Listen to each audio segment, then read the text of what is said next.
बताओ ये बकरा किसका है? हमारा बकरा है। कौन काटेगा इसको? हम काटेंगे। हसन बकरा अपना है ना?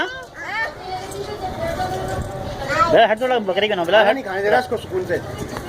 हटो बकरे की मुंह ठीक है यार उसको।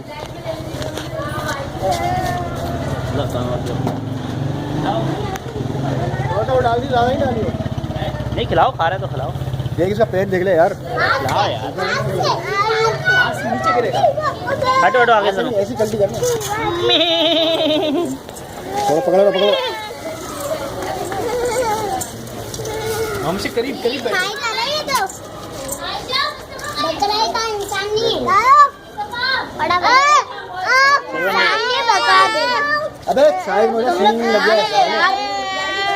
डरो नहीं, ऐसे पकड़ो, दोनों हाथ से पकड़ो, गिर जाएगा दाना सारा। सब बच्चे खड़े हो, देखो सब बच्चे। छोड़ तो दो। हसन, हसन बकरा किसका है? इधर देखो। हसन क्या? सही है। पन्ना